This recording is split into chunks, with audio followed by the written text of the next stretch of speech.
Usar la tecnología, pero usarla para producir, no para consumir. O sea, el tiempo que vos tenés disponible, está bueno tener tiempo de ocio, pero tratá de aprovecharlo para hacer cosas productivas, ¿sí? No usar la tecnología de forma pasiva. Cuando vos entras en un consumo pasivo, ahí sos carne de cañón de cualquier algoritmo, porque están diseñados para eso. Buenas chicos, ¿cómo andan? Estamos en un nuevo capítulo, episodio 17 de Propio Mango Podcast, con un gran invitado, Fabricio Ballarini. Fabri, ¿cómo estás? ¿Cómo andás? ¿Todo bien? Todo bien, todo bien. Bueno, es un placer tenerte acá. Para los que saben, ya me siguen hace mucho tiempo, estoy estudiando bioingeniería acá en el ITBA y Fabri es el director de Ciencia de la Vida, divulgador científico. ¿Hace ya cuánto? Que soy el Divulgador director. científico y científico, las dos. Claro, acá en el ITBA creo que hace 5 años, haciendo investigación, no sé, hace 1.000 millones, y intentando hacer divulgación, no sé, 10 años, ya ni quiero ver. Claro. No quiero ver el pasado. Vos te recibiste de biólogo. Yo soy biólogo, estudié en Ciencias Exactas en la UBA, después hice un doctorado en la Facultad de Medicina, hice el postdoc en la Facultad de Medicina y entré a carrera de investigador científico en el CONICET, ahí en la Facultad de Medicina.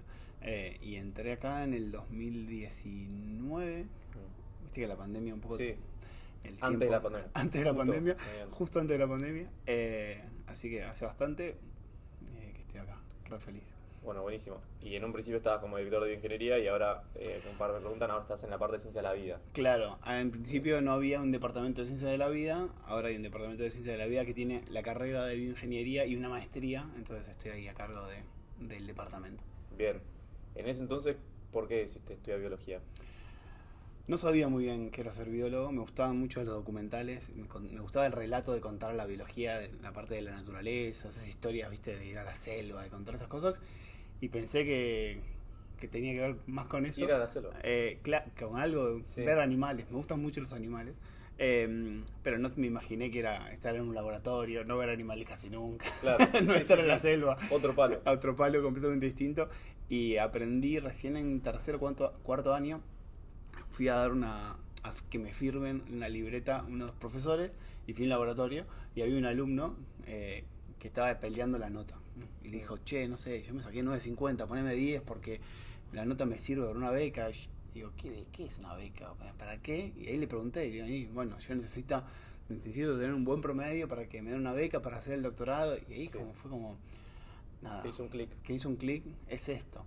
Y después aparecí en un laboratorio haciendo eso que el chico decía, en otro lado, en la Facultad de Medicina, no en Ciencias Exactas, y me copé mal en esa instancia, recontra tarde. Por eso, digo, en la actualidad es muy complicado para una persona que no viene del palo de bio, o sea, entender qué es hacer ciencia, porque no está muy bien explicado en ningún lado. Sí. Y como es tan diverso, o sea, pues se puede hacer algo en química o en algo en sociología o algo biológico, es difícil también explicar cómo se genera el conocimiento, porque es distinto. Tal cual, tal cual. Retomando a una pregunta que cuando estaba investigando un poco de tu perfil y demás, claramente igual yo ya te conocía, es más, hemos trabajado en un momento en un paper que estaban desarrollando la novedad, lo ayudé a Pedro en un par de cosas que tenía que hacer, un par de tests, me acuerdo que vos también estabas involucrado, pero bueno, antes de ir a la parte de qué estás desarrollando actualmente y que después vamos a ver, ¿no? ¿Qué están haciendo en el laboratorio y demás? Me gustaría saber, Fabri, si vos pudieras invitar a un científico cualquiera a cenar, vivo o muerto, ¿quién sería y por qué? Qué difícil. Desde la parte académica me recoparía, no sé, Darwin. Soy muy biólogo y Darwin, o sea, la teoría de la evolución es fantástica porque es re obvia. O sea, hoy la ves y decís, bueno, es obvio, pero no puede ser que nadie se dé cuenta o que nadie se dio cuenta hasta tan entrado, no sé, 1800. Después, por otro lado, conversar con alguien que vivió en esa época, no sé si está tan bueno, pero Claro, bueno, debería verdad. tener bastantes historias interesantes. Estuvo en el mar mucho tiempo, pero sí, uno de mis preferidos es Darwin. Galileo tiene toda la cosa de la revolución científica y todo eso, pero más cercano a mi rama, Darwin me pega más. Bien, es verdad lo que vos decís de que, bueno, así en 1800 a la actualidad, es decir, hoy dicen que un ciudadano promedio clase media vive igual que el emperador romano. Entonces, Por eso, no sé qué con onda. todo el conocimiento que tenés vos hoy, quizás hasta sos 3 veces Darwin en No, el no creo, momento. pero sí, debe ser raro hablar con alguien con tantas experiencias. Igual es re flashero pensar el input que tenían, cómo se hacían los experimentos, pensar que están en el mar, o sea, años.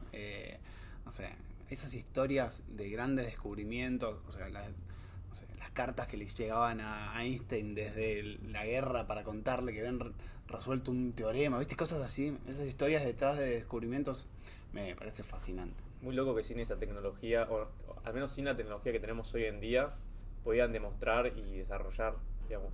Claro, observación tanto. pura observación. Como decís, observación, observar. Pero bueno, es verdad que a nivel micro ya, es decir, con la tecnología de, por ejemplo, microscopios, computadoras y demás, claramente tenés otro tipo de herramientas, ¿no? Tal cual. Pero sí, volviendo un poco para que no quede al aire, ¿a qué te dedicas? Pues vos también, además de ser todo esto, tenés como tu faceta o tu alter ego o tu parte de divulgador. ¿Cómo fue esa trayectoria de divulgador tuya desde cuando empezaste a hoy? Yo no quería hacer divulgación, de hecho ni siquiera quería ser docente. O sea, no es que tenía un perfil como vos, que no sé, sos muy joven, empezaste la carrera y estás haciendo esto. Yo no tenía ni deseos, nada, ni consumía.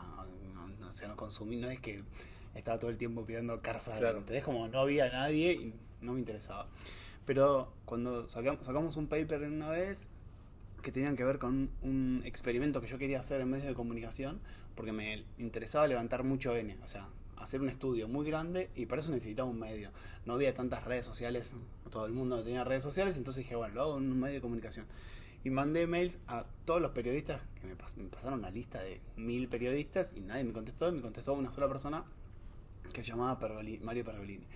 Que es un periodista muy famoso, muy reconocido con la parte tecnológica, y se recontra copó con el experimento, hicimos el experimento y ahí pegamos súper buena onda. O sea, creo que estuve una semana yendo todos los días a la oficina de él, nos quedamos 4 horas hablando de cosas de ciencia, yo qué sé, quedó re manija y me dijo, no sé, copate y vení una vez por semana. A mí me daba muchísima vergüenza ir a la radio, viste, era streaming, era como muy fuerte, pero bueno, me animé y a contar algunas cosas. A partir de eso publiqué un libro, o sea, junté todas las columnas y me aproveché para publicar un libro. Justo me estaba doctorando, y me enseñó muchas cosas, ¿viste? De tratar de organizar una idea, usar determinadas palabras, los tiempos, hacerse preguntas.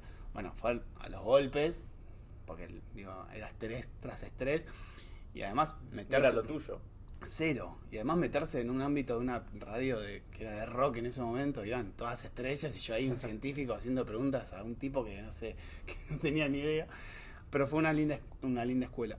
A partir de ahí él formó justo Filonews, entonces me metí a hacer contenidos con Filonews desde el comienzo, y eso me generó otra gimnasia de pensar en los videos, de pensar como en el contenido de esa manera, que no era una columna que duraba 15 minutos, sino hacer algo más corto. Y ahí, no sé, me quedé con ese bichito que me parece interesante, que es, nada, vos en la universidad acá tenés un acceso a los estudiantes, a otros docentes, pero por fuera de eso hay mucha gente que no se entera que existe un montón de conocimiento. Entonces tiene mucho valor contar cosas a otro público, más allá de que el público que a veces te consume es el mismo de la universidad o son los estudiantes. Bueno, pero ampliar ese rango es alucinante, porque digo, los conocimientos, a veces no todo el mundo tiene acceso a esos conocimientos, entonces que se pueda contar esos resultados está buenísimo. Y parte de la globalización te permite eso, ¿no? Como justamente si no tenés las herramientas, a través de, bueno, de un celular, YouTube y demás, puedes tener el mismo acceso a la información que un chico privilegiado en Harvard. Tal cual. Y después otra cosa que es alucinante y a mí me copa mucho lo que haces, porque tiene que ver con primero animarse, ir aprendiendo, ¿sí? Aprendiendo el lenguaje, aprendiendo las formas. O sea, el aprendizaje que yo tuve es completamente distinto al tuyo porque el formato es distinto. Sí. O sea, y después las capacidades que vos podés generar, nada, digo, necesitas muy poco. Entonces, digo, no es que necesitas algo, no sé, un set de filmación, cámaras, o sea, con 2 celulares, 2 micrófonos. Entonces, eso está buenísimo para que las próximas generaciones, en algún momento vas a ser más grande, vas a tener que motivar a los que son más jóvenes, nada, se animen a contar eso. O sea, el valor de contar conocimiento, de contar, no sé, ciencia, ingeniería, microscopía, cualquier tema, está buenísimo y está al alcance de cualquier persona. Tal cual. Tal cual. Y creo que de vuelta es qué distintos, ¿no? Qué distintas fueron las oportunidades de quizás hace 20 años con hoy. O sea, la gente creo que no termina de ser consciente de las oportunidades que tiene hoy y de los accesos a la información que tiene hoy, ¿no? Porque es completamente distinto hace 30, 40, 50 años donde, no sé, un poco más los libros eran como la fuente única de información que la pertenecía a ciertas universidades o instituciones específicas, que hoy poder simplemente si a vos tenés ese bichito o esa curiosidad o esa ambición extra, podés súper formarte. Y está buenísimo que haya gente como vos o gente encargada de divulgar contenido, digamos, con sustancia, digamos, con cierta cantidad de por ahí respaldo científico o demás que realmente tenga un valor agregado. Entonces, por eso también está buenísimo, Fabri, todo lo que haces y realmente te admiro con eso. Me gustaría hablar un poco acerca del cerebro, ya que vamos a aprovechar que bueno, sos científico, sos biólogo y demás, tenemos muchas cosas en común, muchos conocimientos intersectados. En primer lugar, me gustaría hablar un poco del cerebro. Y, Fabri, ¿vos creés que hay alguna manera de volvernos más inteligentes? Es difícil. Primero porque la definición de inteligencia es rara, ¿sí? O sea, ¿qué es más inteligente? ¿Nosotros que una planta? Y yo qué sé, vos decís, yo soy más inteligente que una planta. Y si te lo pones a pensar, la planta que está ahí, nada, necesita luz, que la rieguen y ya está. Sí. O sea, y vive y puede dejar descendencia y no tiene mucho más esfuerzo que ese.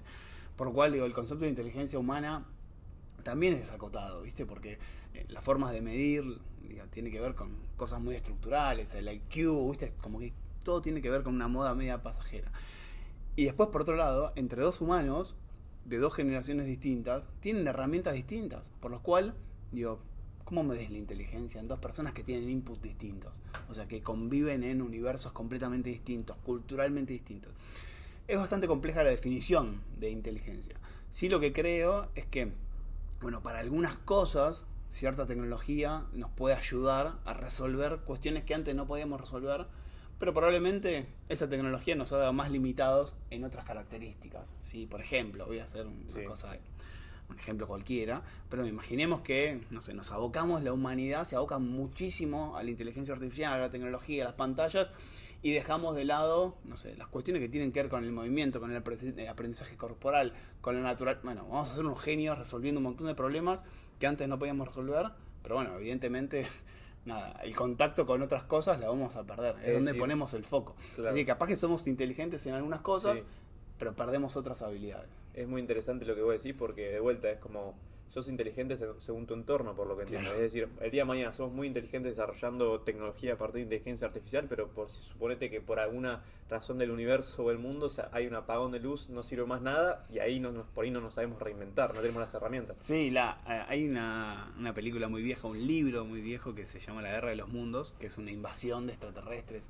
al planeta Tierra, que tiene una historia muy linda porque se hizo un radioteatro en, no sé, 1930, yo que sé, que había radios nada más, y la gente escuchó eso, era una novela, un radioteatro transmitido por radio, y la gente se lo creyó, se creyó que había una invasión, generó una paranoia terrible, yo que sé.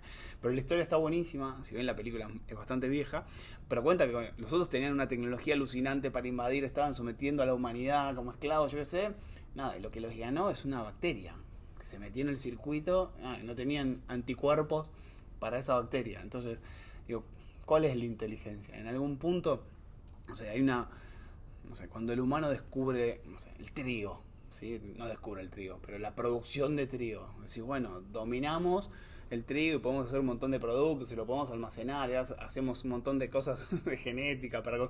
Bueno, ¿quién ganó? ¿Nosotros o ganó el trigo que ahora está dominando todo el planeta? Es ¿sí? verdad, es una buena comparación.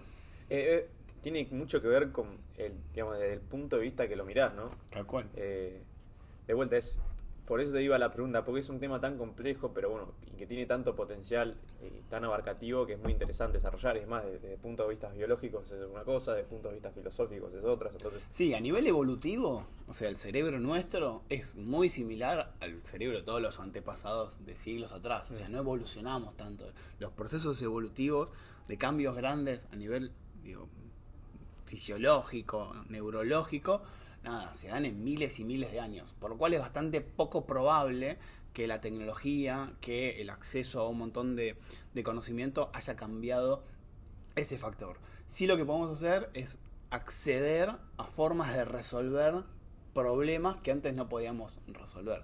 Pero bueno, no sé si eso es inteligencia en sí, si es inteligencia nuestra trasladada a una máquina o es una inteligencia artificial que le hicimos para resolver las cosas que no podíamos. Sin duda. Es interesante observar el factor de crecimiento tecnológico en los últimos años, que mucho tiene que ver con justamente la comunicación, el acceso a información mutuo, la creación de comunidades, es decir, las computadoras justamente, lo que mejor lo define es la globalización. La globalización es una manera de aprender mucho más rápido. Es decir, tengo una duda, entro a un foro en internet y por ahí hay un chino que ya lo resolvió. Es una locura eso. Y por ahí antes tenías que estar miles de horas buscándolo. Vos lo sabés más que nadie, como los papers y demás. Y después me hace pensar que hay grandes problemas de la matemática que hacen siglos que existen, y no lo resuelven. Y capaz que hay una historia que no me acuerdo ahora, pero hay un tipo en Siberia que vive con la madre en el medio de Siberia. Nada, entregó un teorema, dijo, che, acá lo resolví, y se volvió, y nadie puede, ganó un premio, ganó $1 millón, yo qué sé, y nadie lo puede localizar porque el tipo es un ermitaño que vive y es un genio de la matemática. Entonces, quizás tenemos acceso a un montón de cosas, pero también, la genialidad o los humanos que son geniales, tienen como saltos, ¿viste? Como que aparecen de golpe, hay alguien que hace un salto enorme y después somos un montón de personas normales haciendo tipo movimientos mínimos. Es verdad, como el outlier. Claro, cuando aparece un outlier. La mayoría de las personas que desarrollaron cosas por fuera de la caja, de pensar por fuera de la caja, se murieron pensando que estaban equivocados. Que la comunidad científica le decía, no, es un desastre tu teoría.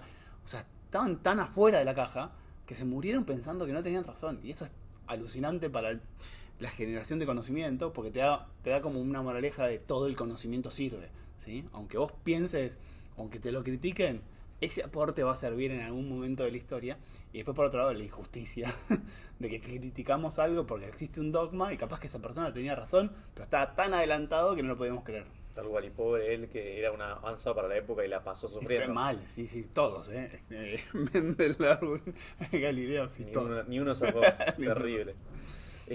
Y bueno, si bien vos no sos neurocientífico, me gustaría como abarcar un poco en esto de cómo poder aprovechar al máximo el potencial de nuestro cerebro. Es decir, cómo lo podemos ejercitar y trabajarlo para que no quede en la nada. Sí, mira, las cosas medias básicas para mejorar la parte cognitiva, nosotros trabajamos un poco en algunas estrategias. Hay desde cuestiones muy básicas y difíciles de aplicar, y desde cuestiones muy simples de aplicar, que a veces las tenemos que conocer. Las más básicas es no estresarse, complicadísimo. ¿Sí? Si vos le decís a alguien no te estreses, no es que lo puedes generar. Es, bueno, me voy a tranquilizar. Bueno, pero existen ciertas estrategias, no sé, si haces mindfulness, hacer más actividad física, intentar dormir mejor, alejarte de los celulares, controlar la cantidad de tiempo que vos pasás con el celular para ver si esto te genera más ansiedad. Entonces, existen estrategias para no estresarse. El sueño es fundamental, ¿sí? Capaz lo tenemos minimizado, pero el sueño es clave, ¿sí? Si vos dormís poco, vamos a pasar a lo contrario. Si dormís poco no podés pensar. O sea, una persona que está deprivada de sueño 3, 4 días no sirve para nada. Por lo cual existen cosas básicas que son difíciles de implementar en nuestra vida actual. Y después existen cuestiones que tienen que ver con entender cómo funciona el cerebro, qué le gusta, ¿sí? Para darle eso que le gusta y evitar lo que no le gusta, ¿sí? Situaciones de estrés agudo no sirven. O sea, por ejemplo, si vos tenés un examen y alguien te toma ahora no existe, pero te toma un examen sorpresa, es la peor forma de evocar, porque lo vas a estresar, y el estrés agudo, algo muy puntual, es un cuello de botella de sacar la información. Entonces vos podés tener una persona que se estudió todo, lo tiene todo en la cabeza, y lo estresaste, bueno, es como que la puertita se cerró y tiene todo el contenido adentro, no lo puedes sacar. Entonces, nada, lo que le pedimos a las escuelas, a las universidades, es que hagan preexámenes, o sea, que los lleven mentalmente a los alumnos a ensayar esa actividad. Eso baja mucho el nivel de estrés, porque te enfrentás a un jueguito que es cómo voy a hacer el examen. Bueno, eso ayuda a bajar ese nivel y que la información que vos tenías, salga. Otra cosa que le gusta al cerebro es eso, la sorpresa, la curiosidad, lo novedoso, lo distinto, lo disruptivo. Toda la rutina de nuestra vida, lamentablemente, pero scrollear eso, también las aplicaciones buscan sorprenderte con cosas, o sea, hay que ver hasta cuándo, en qué momento se satura ese fusible de la novedad y ya todo te parece rutina. O sea, porque en algún momento si vos le montás un celular a alguien que no tuvo un celular, ya mostrarle un celular es una locura. Después cuando ves videos espectaculares, pero si todos los videos son espectaculares, eso se transforma en rutina. Entonces, digo, también hay que modular esa sorpresa, porque si no, o sea, nada te impacta, o sea, nada te genera como un valor distinto. Bueno, muy interesante eso. Después vamos a abarcar un poquito acerca de las redes, que es de vuelta muy interesante. Todo el tema de cómo están quizás diseñadas y por qué es un arma de doble filo. Pero bueno, ahora acá justo la pregunta siguiente que tenía acá guardada para vos. Me acabo de dar cuenta que es acerca de redes y buenísimo porque conecta con esto y mejor así, está bien fresquito, que es desde un punto científico detallado, ¿vos ves a las redes sociales como un arma de doble filo? Sí, por un lado está buenísima, o sea, no puedo hablar mal de las redes sociales, o sea, las uso, las consumo, o sea, hago cosas, me parecen que tienen un valor alucinante para un montón de aspectos. Sí hay que remarcar que en algunas personas, en algunos casos, se puede convertir en un consumo problemático, ¿sí? Nosotros tenemos mediciones de adolescentes en secundaria, entre 13 y 14 años, en los últimos 2 años vemos que a medida que va pasando, o sea, que nos metemos en el 2024, 2025, o sea, a medida que va pasando los años de la humanidad, cada vez se consume más pantalla, más redes sociales y interactúan más jóvenes. El dato podría ser nada, ¿sí? Como un dato de la realidad que no puede modular nada, pero sí lo que estamos viendo es que existe una correlación entre ese uso de tecnología y la percepción de estos jóvenes con mayor autopercepción de estar más ansiosos y autopercepción de tener más depresión. Y por otro lado hay un factor que se llama anedonia, que es como ganas de no hacer nada, ¿sí? O sea, si no es con el celular, mi vida es una porquería, no existe, no tengo motivación.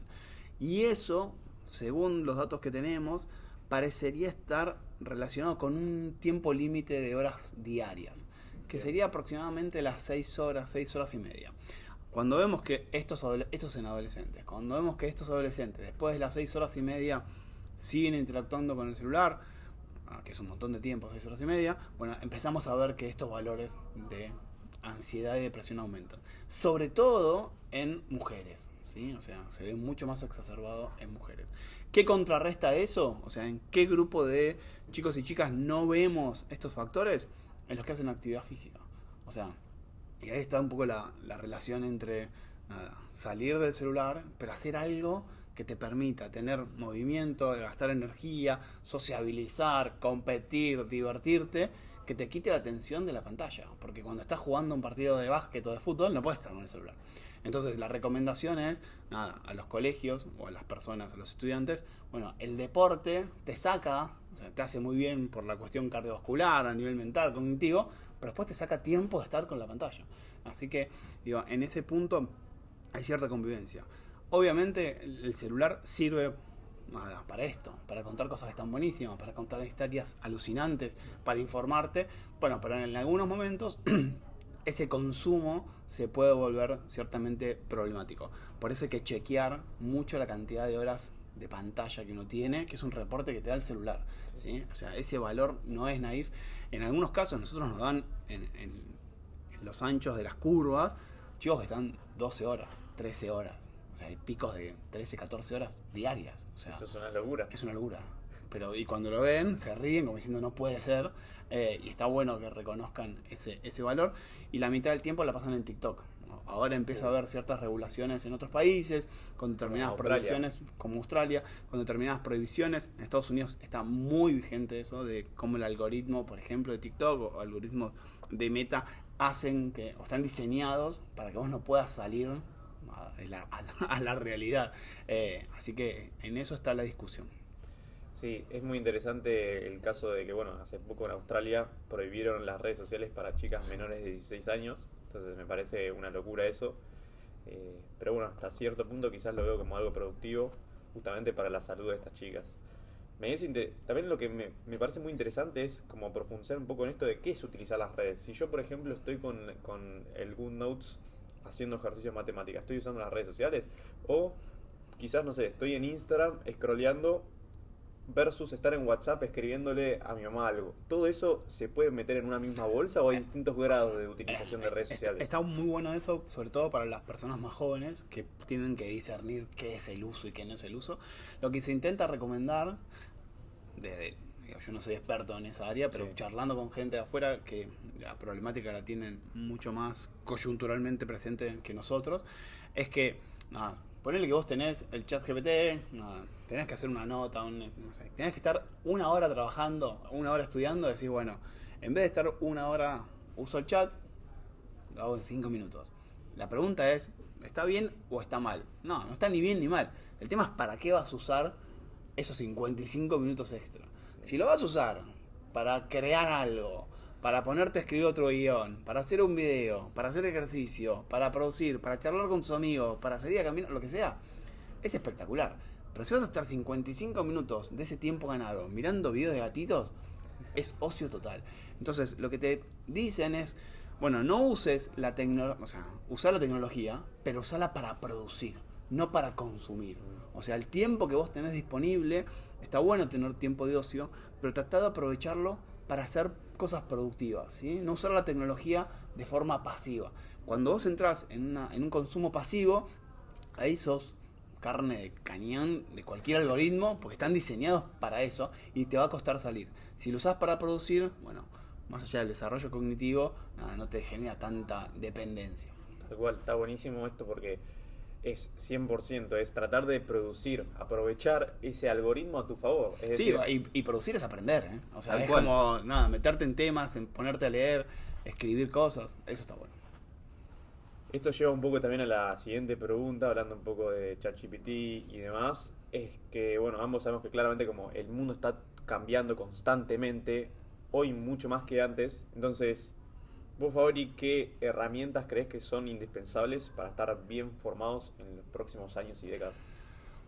Es re contra complicado. Me parece que cada uno va a tener No una... hay blanco y negro, tal cual. Claro, digo. Es opinión personal de lo que uno percibe. Tal cual, digo, cada persona te va a dar determinadas aplicaciones o determinados usos y otras personas te van a dar otras. Creo que lo importante es la variedad y poder compartirlo, ¿sí? O sea, si vos seguís a gente que te dice, che, mirá, esto está bueno para tal cosa, esto está bueno para tal otra, pero a vos no te dan ganas de adoptarlo porque te gusta, no sé, por ejemplo, yo tengo que escribir un paper, un abstract, un resumen, mandar algo a un congreso, tranquilamente yo lo podría hacer, digo, con un montón de aplicaciones, con un montón de inteligencia artificial, y lo podría hacer casi de forma automática. Pero ahí sí yo siento que pierdo lo que más me gusta. O sea, a mí me gusta ese proceso mental, discutir Sí. conmigo, analizar, pensar si la frase... O sea, entonces creo que lo importante es ver cuánto cedes de las cosas que te dan placer, ¿sí? O sea, a mí eso me da placer. Me da placer buscar citas, me da placer buscar experimentos. O sea, y eso no lo quiero perder, por más que tenga muchas herramientas para hacerlo. Sí, lo que está buenísimo es que las cosas que te generan más dificultad, acercarte gracias a una herramienta, que no te limite. O sea, por ejemplo, si no sos muy bueno en inglés y tenés problemas de gramática, bueno, sí, no te limites a no escribir en inglés. Escribí y usar herramientas para mejorarlo. Complemento. Si no sos bueno para programar, bueno, buscar un complemento. O sea, que la tecnología te motive a animarte a correr la frontera de tus limitaciones. Pero, digo, intentar no perder el bastión de lo que te hace feliz. Porque si en algún punto vos empezás a ceder y bueno, esto lo hace más fácil, lo hace más rápido, pero en el fondo ese soy yo, ¿entendés? O sea, el que disfruta de esas cosas soy yo.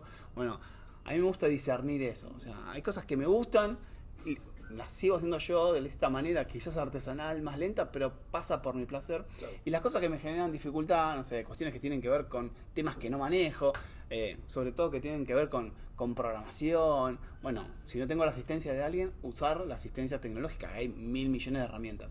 Pero que la tecnología te ayude a animarte, a Bien. superar esos límites. No a hacer cosas que ya hacía. Bien, perfecto, perfecto. Estoy 100% de acuerdo.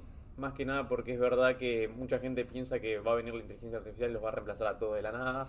No creo que sea así. Yo creo que también juega mucho el tema del complemento, tal cual como vos decís. Igual es mi opinión y puedo Sí. estar completamente equivocado. ¿Eh? Sí. O sea, de hecho, casi todos los resúmenes que hago o las charlas que yo doy, digo, lo que hago es elegir ciertos papers que a mí me gustan, que me representan y armar una narrativa, pero no es la única visión. Existen miles y miles y miles y lo interesante de todo es aprender a hacerse preguntas.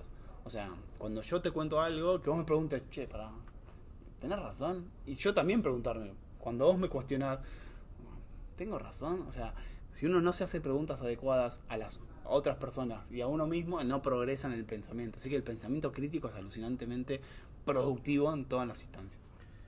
También conecta esto, Fabri, con la siguiente pregunta, que es: ¿cuál es la pregunta que vos buscás responder o tu motivación principal que te hace levantarte todos los días? Qué buena. Yo tenía una que tenía que ver con entender cuál era el grado. Primero, yo trabajo con la memoria, me gusta entender el mecanismo de la memoria. En algún punto yo quería responder dónde se guardaban los recuerdos, de qué manera se guardaban.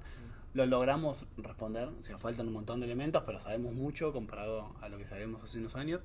Hoy, y lo interesante, mi motivación es entender los procesos que se usan dentro de las universidades para aprender, dentro de las escuelas para aprender, y ver si entendiendo cómo funcionan a nivel neuronal esos procesos, se puede como mejorar o generar estrategias educativas para que los alumnos y las alumnas aprendan más. Ese es mi gran, o sea, mi fascinación desde hace años y mi gran objetivo. Eso me lleva por caminos, no sé, que son completamente dispares y alocados, no es un camino lineal. Un campo está el campo. Es un campo gigante. Digo, ese campo es enorme, pero dentro de eso, no sé, me metí en temáticas que tienen que ver con el sueño, que no lo tenía en la cabeza, me metí en temáticas que tenían que ver con la actividad física, me metí en temas que tienen que ver con, no sé, BCI, interfaces cerebro-computadora. O sea, para responder a esa pregunta, empezás a transitar por otros laberintos y eso es lo alucinante que tiene la ciencia. O sea, vos te metes un objetivo y te vas a llevar por cualquier lado y te va a abrir la cabeza y te va a enfrentar a nuevos desafíos y eso es lo interesante. Es una locura. Entonces, digamos, eso fue como el campo y vos luego, obviamente, uno va encontrando ramificaciones y demás que decís después, es como el laberinto, el hole ese de que cada vez vas encontrando una cosa que te lleva a otra cosa, que te lleva a otra cosa, que te lleva a otra cosa y no terminas más, es un bucle infinito. Tal cual, es como la zanahoria, viste, y el burro. Sí. Como, vos te movés y la zanahoria se va alejando. Esa es la gracia de generar conocimiento. Bien, excelente. Tal cual. Fabri, me gustaría saber acerca también un poco de lo que vos estás emprendiendo. Estábamos intentando hacer emprendimientos para la gente que viene del palo de la ciencia básica, muy básica. Sí. El mundo del emprendimiento es alucinantemente, no sé, potente, pero te tienes que acomodar. Las leyes de la ciencia básica no son las mismas que del mercado, entonces tienes que acomodarte y ambos mundos se tienen que conocer. El mercado tiene que conocer cómo se produce ciencia y los que producimos ciencia tenemos que conocer cómo son las reglas del mercado. En ese sentido, desde el departamento nacieron 3 emprendimientos, uno que tiene que ver con el laboratorio de sueño y memoria, otro que tiene que ver con inteligencia artificial y otro que tiene que ver con un fármaco para mejorar la memoria. Los 3 están en estadios o estuvieron en estadios distintos. Como todo emprendimiento, como todo startup, a veces tenés un pico muy rápido de producción y después cae un poco y después sube de vuelta. Algunos suben y bajan y se apagan y otros están en determinados momentos donde se necesitan más rondas de inversión.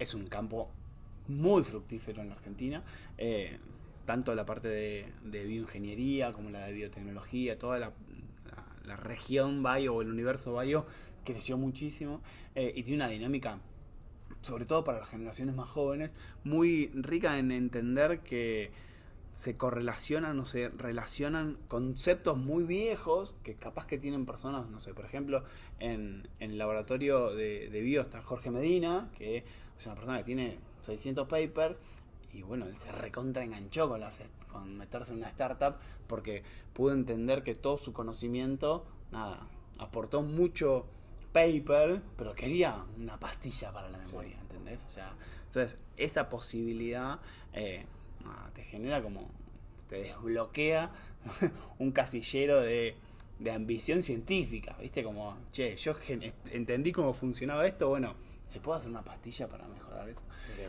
Pero bueno, digamos, el prototipo que ustedes hoy están desarrollando no es nada puntual, entonces es como sí, tenemos, o sea, en Sueño, bueno, están en el departamento, dentro del laboratorio de Sueño, estuvieron con un eje puntual, tuvieron una inversión muy grande, generaron patentes y ahora están buscando otra ronda de inversión.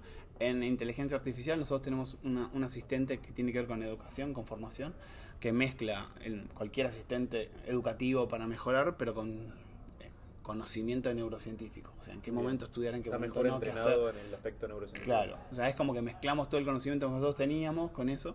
Y después en un fármaco tenemos una molécula que es natural, que genera el cuerpo, que si se la damos a las personas, nosotros creemos que dársela vía intranasal puede mejorar la evocación y la consolidación. Pero bueno, es una molécula muy simple que la tenemos que condimentar con otras cosas para que se vuelva un poco más atractivo. Sí, los ciclos son largos. Largos. De probar y iterar. Tal cual.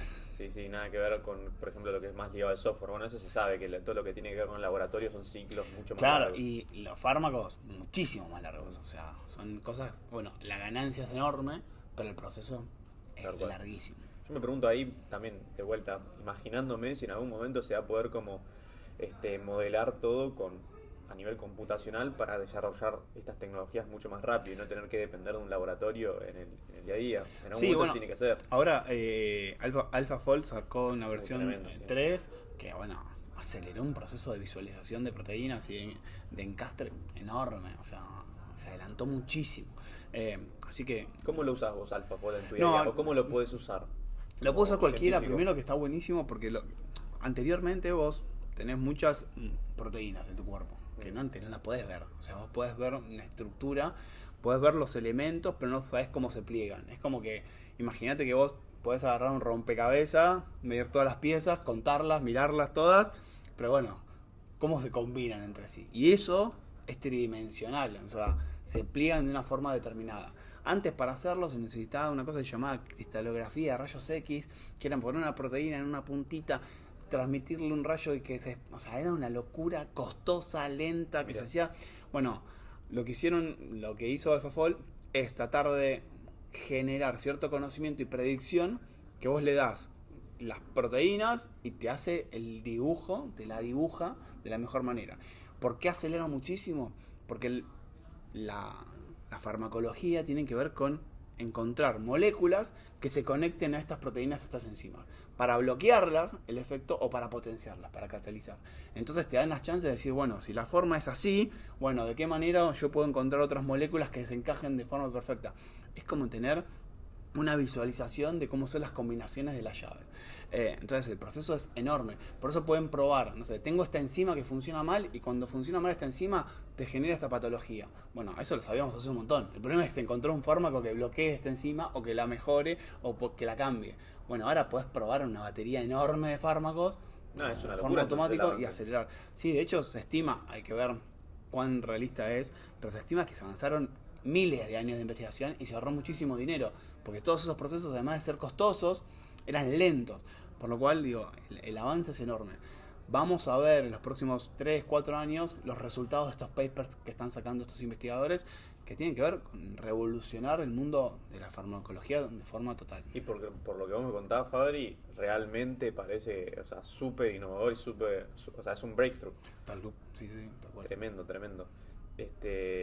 Porque yo había leído acerca de AlphaFold, que lo habían hecho los chicos de DeepMind, no me acuerdo exacto cómo se llamaba el CEO y demás, pero obviamente como estudiante de bioingeniería me fascinó todo lo que están desarrollando con AlphaFold, y de vuelta es difícil como encontrar hoy en día el potencial real que puede llegar a tener. Sí, y además, por otro lado, viene a revalorizar quizás determinados aspectos de, por ejemplo, la carrera o de la farmacología, que se veían, o sea, hasta hace 10 años, lo que pensábamos era que los fármacos ya no se iban a modificar, ¿viste? Como que era una tecnología muy revolucionaria hace 50 años, pero nada, que no había forma de generar cambio. Y de golpe cambia completamente y estos laboratorios que generan esos conocimientos de leer lo que se llama biología sintética, de golpe hacen un crecimiento gigantesco porque pueden dar soluciones a patologías que nunca habíamos encontrado cura. Por eso vamos a ver mucha, pero mucha producción de moléculas nuevas, fórmulas nuevas. Obviamente va a entrar en un cuello de botella que es probarla. O sea, probar, ¿se acuerdan de las fases en la pandemia? Sí. Fase 1, fase 2, fase 3, que son fases más lentas, pero bueno, probar esos fármacos va a tardar un poco más de tiempo, pero de golpe hay una variedad enorme de pruebas que antes no había. Tremendo. Una pregunta acá que también me interesa mucho, tiene que ver acerca con el envejecimiento, con la longevidad y demás. Quiero como un poco entender y ver también qué opinás como vos, desde tu punto de vista científico, es qué tan avanzada hoy ves a la ciencia para empezar a tratar el envejecimiento y si ¿realmente crees que la primera persona que va a vivir 300 años ya nació? No, bueno, no sé. Espero que. Es Ojalá que totalmente sí. opinión subjetiva. Ojalá que sí, pero digo, lo veo bastante lejano. Sí. Me parece que sí hay una extensión de la vida que tiene que ver con el acceso. O sea, si vos mirás la esperanza de vida en general de la humanidad en los últimos 100 años, se duplicó. Por lo cual, digo, el conocimiento, la educación, el acceso a, no sé, las vacunas, al agua potable, o sea, a la salud, nos mejora la calidad de vida. Evidentemente se ve porque la gente vive más. También hay otros factores que no podemos controlar. O sea, hoy bajó la esperanza de vida de todo el mundo por la pandemia. Por lo cual, digo, vos podés generar un montón de herramientas que pueden hacer que la esperanza de vida un poco baje. Sí, hay ciertos órganos que son más fáciles de modificar o tener acceso, pero hay un órgano que es la limitante, que es nuestro cerebro. ¿Sí? O sea, el envejecimiento de un montón de órganos se puede mejorar, se le puede dar un montón de oportunidades farmacológicas, de mejor salud, de mejor alimentación, yo qué sé, pero bueno, desconocemos cómo sostener el cerebro. La mayoría de las problemáticas que vienen tienen que ver con problemas mentales, ¿sí? Entonces, digo, el cuerpo puede mejorar la probabilidad de tener mayor cantidad de demencias, de no encontrarle solución, por ejemplo, al Alzheimer o de patologías que tienen que ver con la mente. Es un poco más complejo. Yo creo que ahí está la limitación. Pero sí, obviamente, hay personas que viven más. Mi abuela, no sé, vivió 104 años. Son outsiders, sí, un montonazo. Pero digo, no sé si el total de la población va a tener esos alcances. Sí creo que con estas herramientas tecnológicas, accediendo o haciendo que casi toda la población del mundo tenga más acceso a determinadas condiciones mejorada de vida, bueno, se va a correr la esperanza de vida. No sé si vamos a llegar a los 300 años, ojalá que sí. Bueno, quizás con el avance de AlphaFold. Sí, tal cual. Se abren alternativas completamente distintas. Pensá que, o sea, sí, lo que estoy diciendo ahora se puede romper pasado mañana, ¿sí? O sea, eso es lo maravilloso de lo que vimos de la dinámica de la tecnología. O sea, que no existe ninguna predicción. O sea, nosotros, me acuerdo, en el 2019, cuando yo entré acá, hicimos un evento que se llamaba Pensar los próximos años de la humanidad, no sé, Horizonte 2025. Entonces llamamos a una persona que trabaja en ambiente, una educadora, un filósofo, un físico, a pensar de los grandes desafíos que tiene la humanidad, la robótica, la inteligencia artificial. Nada, 2 meses, pandemia, o sea, nadie jamás hubiese pensado que iba a pasar una pandemia. Entonces, digo, hay un montón de cosas de dinámicas, o lo mismo ahora con la inteligencia artificial. Bueno, tienen ciertas explosiones que no sabes si cae o sube. O sea, hace un año estábamos, o 2, no sé, metaverso. Sí, no sé, de golpe, como que entramos en una y pensamos que va todo para ahí, de golpe no va para ahí, pero de golpe vuelve dentro de 2 años. Pasa con todas. Existen oleadas que hacen que existan saltos enormes que no las podemos prever, así que ojalá que sí, así que las condiciones mejoren y que veamos mucho más. Sí. Es un tema muy interesante y de vuelta, como viendo así campos que tienen mucho potencial y todavía están muy verdes, muy, muy tempranos, creo que es interesante como tener una perspectiva de lo que puede llevar un crecimiento exponencial en estos campos, ¿no? Tal cual. Muy interesante. Otra pregunta que también creo que tiene mucho como valor y que estoy seguro que más de una vez te la preguntaste, es como ¿cuál es esa línea fina hoy entre lo correcto y lo no correcto para permitir como este avance mayor en la tecnología aplicada a genética? Es decir, mucho se habla del comité de ética, de lo que se puede hacer en el laboratorio, lo que no se puede. ¿Dónde está esa línea? Bueno, es una línea que debemos revisar todo el tiempo, debemos estar puntuales. Cuando vos te metés mucho en una temática, en un problema puntual, no ves el resto de la situación. O sea, cuando vas a un descubrimiento, una molécula, a un proceso, estás en esa resolución y no te permite ver otros problemas muy cercanos que suceden. Por eso, por ejemplo, el investigador chino que propuso y modificó genéticamente a dos gemelas para evitar que tengan problemas, no sé, de un contagio futuro de HIV, bueno, lo contó en un congreso como un avance alucinante. O sea, ni siquiera se puso a pensar en la locura de modificar genética. O sea, lo contó con orgullo, ¿entendés? O sea, cuando te metes en una situación, yo no lo justifico para nada, pero bueno, lo interesante de los comités de ética, de los congresos, de las cuestiones sociales, de que existen, no sé, grupos mucho más grandes que miren con otros ojos, mandar un paper para que te lo revisen, es que vas a ver miradas distintas. Entonces, quizás vos, con la mejor fe del planeta, o sea, con una muy buena intención, tengas ganas de hacer, no sé, una planta genéticamente modificada que para vos, tu objetivo es genial y tecnológicamente es alucinante. Pero capaz que viene alguien de un plano ecológico y te dice, bueno, si la liberás, ojo que rompes toda una cadena trófica que te llega a vos. Y vos no lo viste, porque tu expertise está puesto ahí. Entonces, creo que es un desafío enorme que tiene la ciencia, la tecnología, las startups, los gobiernos, ¿sí?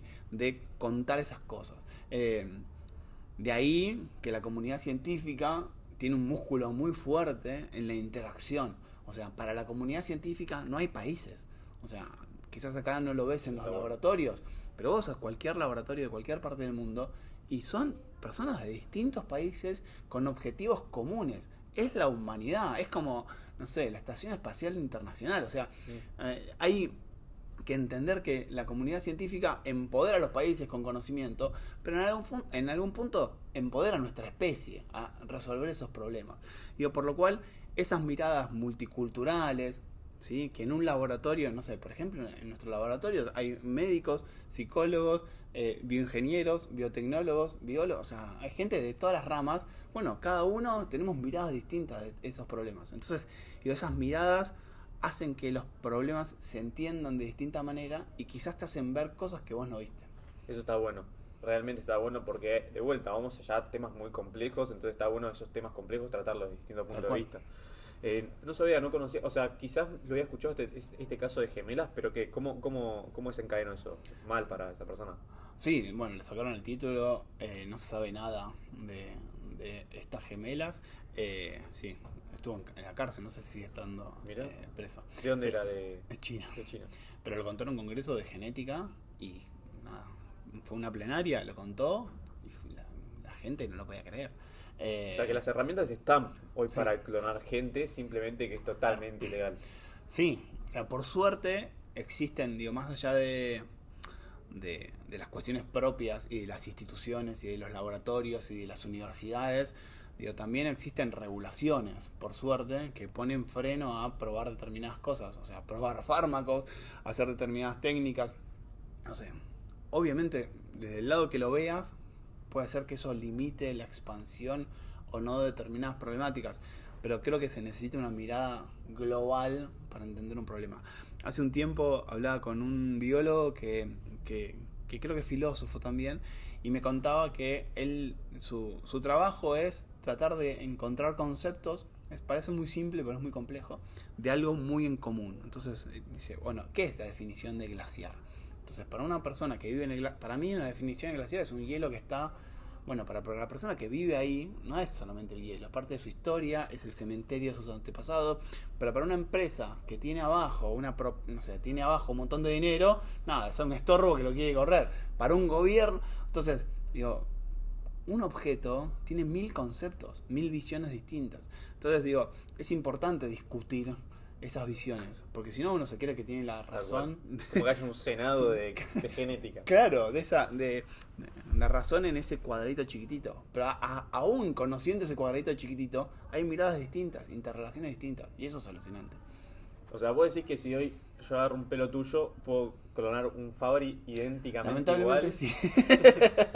No, o sea, sí, genéticamente sí, o sea, puede haber factores fenotípicos. hay un montón de cuestiones ambientales que probablemente sean completamente distintas, pero sí, o sea, dos gemelos idénticos son exactamente iguales, hay muchísimos experimentos, hay muchísimos papers, de hecho hay 2 astronautas que son gemelos y uno estuvo en el espacio y otro está acá y se ve el envejecimiento distinto de las personas. ¿En serio? Hay muchos experimentos con gemelos idénticos que por circunstancias de la vida se separaron y que a veces no sabían que eran gemelos o sí, y bueno, con la misma genética, exactamente igual, son clones, bueno, tuvieron vidas completamente distintas, envejecieron completamente distintos, eligieron distintas cosas, así que nada, somos una mezcla de lo genético, bueno, cuando se choca con lo ambiental pasan cosas. Pero en teoría entonces, si yo tuviese un gemelo, no sería mi clon. Es tu clon. Es tu clon.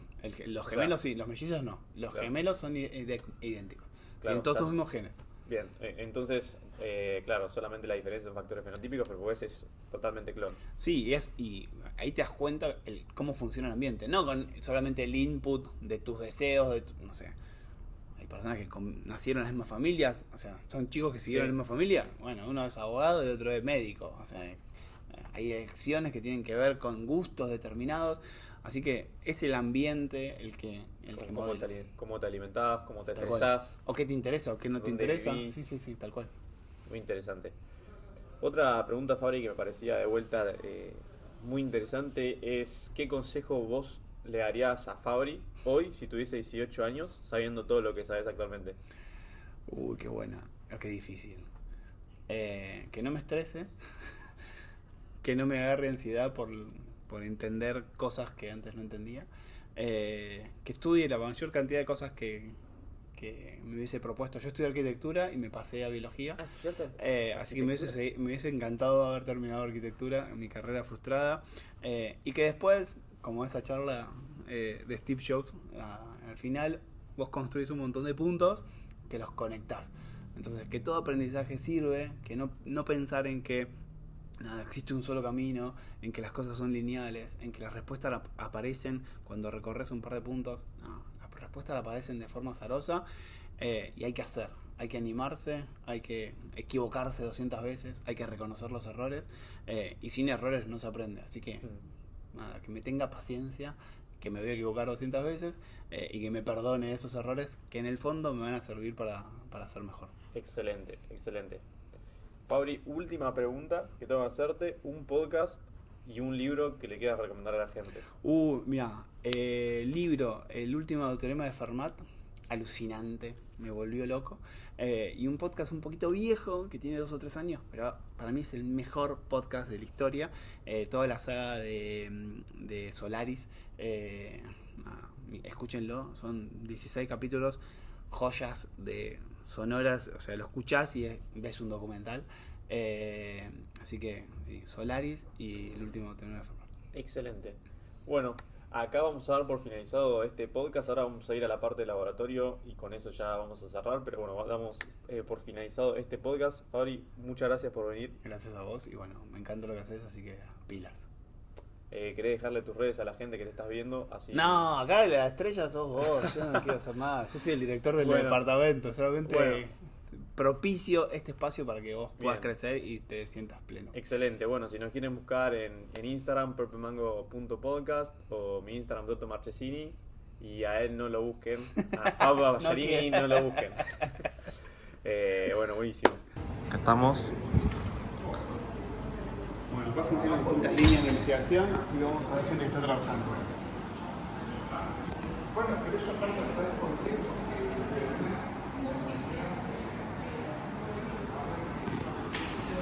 Perdón. Franco. Franco. ¿Qué estás? Vos estás haciendo la real time, ¿no? Sí. Vos no tenés nada que ver. Nada que ver, pero estoy con cultivo y a veces trabajamos juntos en Bueno, el cuenten lo que estás haciendo. ¿Tiene ganas? ¿Contar lo que están haciendo? Bueno, nosotros estamos probando unos primers a ver si, o sea, es como la parte previa antes de largar las cosas que queremos largar para ver si funcionan o no unas pequeñas muestras. Así que nada, acá estamos haciendo una PCR. Muy bien, una PCR. Ahí va. ¿Vos, Fran? Por mi parte, en general trabajo en la parte más de bacterias, que es todo más de cultivo, transformación. A veces trabajamos juntos porque hacemos geles, por ejemplo, de fosforesis, pero en general estoy más por el lado de todo eso, de trabajar con bacterias, Escherichia coli. Excelente, excelente. Esto es un medio que está contaminado, bueno, acabo de poner la bandina, entonces... La estás limpiando. Claro. Limpiando un poquito. Bueno. Después, ¿qué otra zona, Fabri? Para las placas, arriba hay salas de conducta para hacer distintos experimentos. Bien.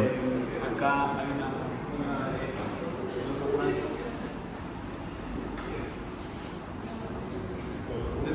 menos 80, acá ¿Qué es eso? una Termos. heladera de menos 80 grados. Ah, bien. Acá se guardan los cultivos que está armando Franco. Perfecto. Con temperatura controlada y con oxígeno controlado. Este es un lugar donde vos podés trabajar de forma estéril, poniendo ahí las manos. Bien. Es una, para cultivar cosas. Los chicos. Ali lo conocen de videojuegos. Sí. ¿Qué están desarrollando los chicos? ¿Cómo ven? ¿Qué están desarrollando ahí? Ah, escribiendo un paper. Muy bien. Te lo tengo que mandar. Pedro, ¿todo bien? Estamos mostrando un poco el laboratorio. Bueno, Ale es estudiante de biología, Sí. investigador, está dirigiendo a los chicos. Hola, Ale. ¿Cómo va? Jorge Medina, Bien. estoy hablando por teléfono. Tu socio. Jorge es un investigador súper recontra prestigioso. Sí. Y Diego es el director de la maestría. Bien. Allá de otro alumno. Lo que están desarrollando lo están desarrollando con Jorge, ¿no? Sí. Bien, ocupado. Y este laboratorio se usa en algunos momentos como prácticas. O sea, por ejemplo, acá se hace con todos estos microscopios histología y anatomía, y en otros momentos, ahora que están los alumnos, se usa para hacer emergencia. Pero hay líneas, no sé, las líneas de Pedro y de Alejo son en humanos, las líneas de Ale son en bacterias y en cultivo, las líneas de Diego son en animales. Es un laboratorio completamente interdisciplinar. Bien. Las líneas de Jorge son de farmacología. Acá están los microscopios, que bueno, en su momento en teología los hemos usado.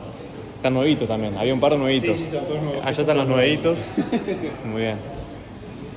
Conviven, no sé, cosas completamente distintas en un espacio. Por ejemplo, acá convive la parte de microscopía, la parte de cultivo. Acá se está haciendo unas cánulas para implantar algunas cosas en el cerebro. O sea, ahí ¿Qué están haciendo acá para implantar el cerebro? hay un microscopio muy chiquitito que se está probando para poner en el cerebro y ver la actividad neuronal in vivo. A los Neuralink. Lo está haciendo Tomás, que es egresado, bueno, todavía no egresó, es su tesis de grado. Así que o sea, se combinan en 3 mesas distintas. Sí, sí, sí, una locura. Las pipetas, vemos un par de pipetas. Bueno, hay un olor particular porque están sembrando.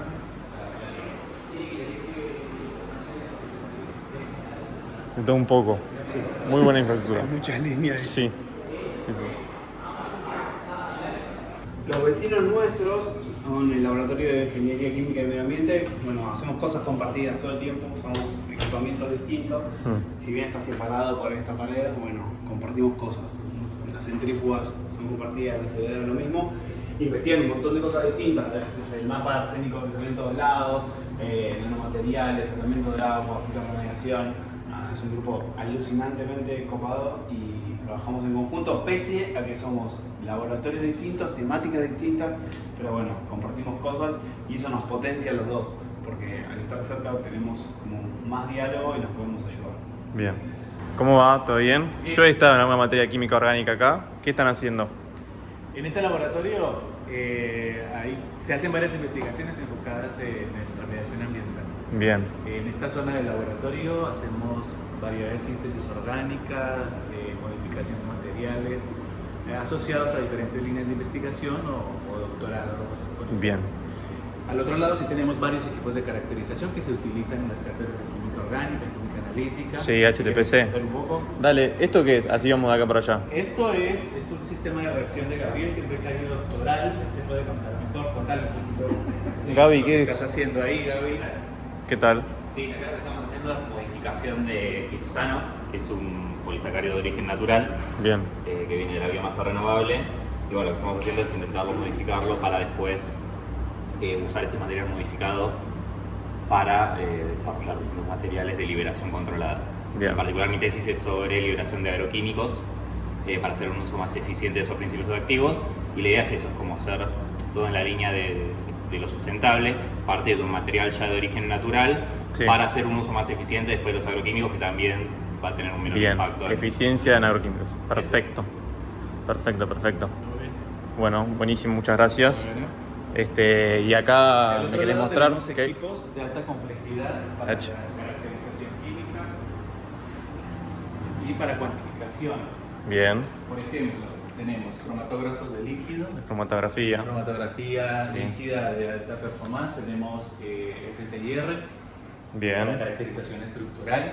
de compuestos orgánicos, tenemos un sortómetro para medir área superficial de materiales o porosidad, 2 cromatógrafos de gases, una absorción atómica con horno de grafito, generador de hidruros que utilizamos fuertemente para cuantificar metales, trazas de metales y trazas de arsénico en agua que trae la comunidad, y elaboramos un mapa de arsénico de libre acceso a la comunidad. Perfecto.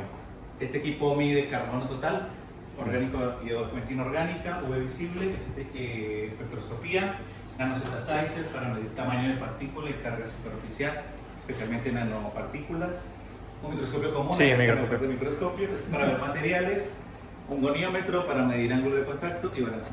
Tremendo. Esos serían los equipos que tenemos de este lado. Genial, genial. Un montón de infraestructura, te digo. Sí. Todo funciona y está operativo. Muy específica. Muy específico y permite que nuestras líneas de investigación puedan no solamente caracterizar, sino también cuantificar. Y tiene el mejor meme. Y hay muchos memes, exacto. Eso sí. Nos damos por finalizado entonces ahora sí el podcast. Nada, Fabri, muchas gracias por hacernos esta última recorrida y por haberte enfocado en el podcast. Estuvo muy bueno. No sé si le querés decir algo final a la gente.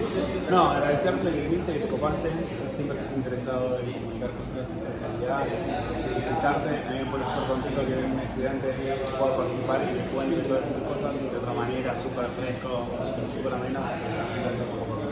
Bueno, buenísimo y bueno, muchas gracias chicos por haber escuchado este podcast, por haber estado. Y nada, espero que les haya gustado y bueno, si les gustó podemos luego repetir y indagar un poco más en quizás qué hace cada cosa si es que les interesa.